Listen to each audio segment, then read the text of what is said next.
nous nous retrouvons aujourd'hui pour signer une convention de partenariat avec CFAO Technologies.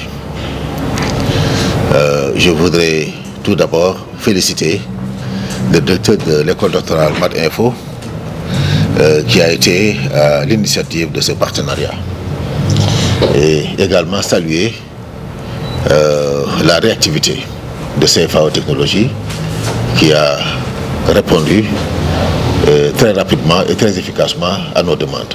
Cette coopération vise à couvrir beaucoup de domaines.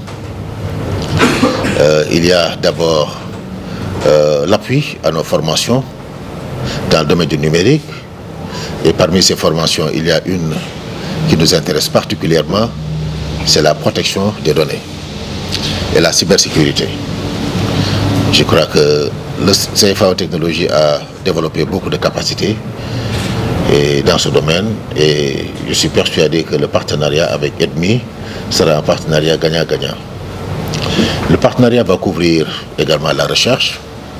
Le partenariat va couvrir les infrastructures, parce qu'on a besoin d'infrastructures, on a besoin de centres de stockage. Le partenariat va couvrir les échanges avec les autres universités et les autres centres qui sont localisés dans les pays où CFAO Technologies est déjà présente. Donc c'est un partenariat multiforme qui va prendre naissance ici au Sénégal, à l'Université de Dakar en particulier, mais qui va très vite essaimer au niveau du Sénégal, mais également au niveau de tout l'espace CAMES. Comme vous le savez, l'espace CAMES compte 19 pays et beaucoup d'universités. Qu'est-ce que nous allons faire ensemble? Vous l'avez dit, on a 6 axes de priorité dans ce partenariat. L'élaboration, la participation à des programmes de formation, l'élaboration à l'appui des programmes conjoints de recherche, faciliter l'accès à la connaissance scientifique ou technique qui peut être accessible auprès des grands leaders mondiaux avec qui on a des partenariats. Développer des infrastructures numériques. Vous avez rappelé aussi les aspects capacité de stockage. J'espère que dans les semaines à venir, on pourra revenir sur ce sujet-là de manière pratique, avec un engagement pratique de notre part. Promotion et participation à toute forme d'échange. Mise en place de dispositifs de préparation à l'insertion professionnelle qui est clé.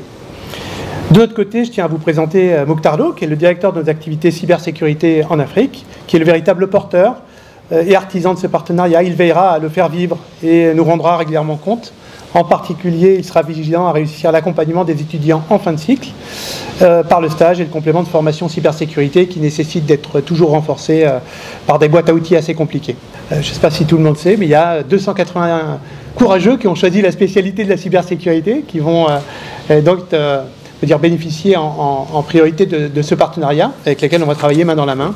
C'est un partenariat qui suscite beaucoup d'espoir parmi nos étudiants, parmi notre corps professoral, mais également parmi notre administration, parce que le numérique est devenu maintenant un domaine transversal qui touche tout.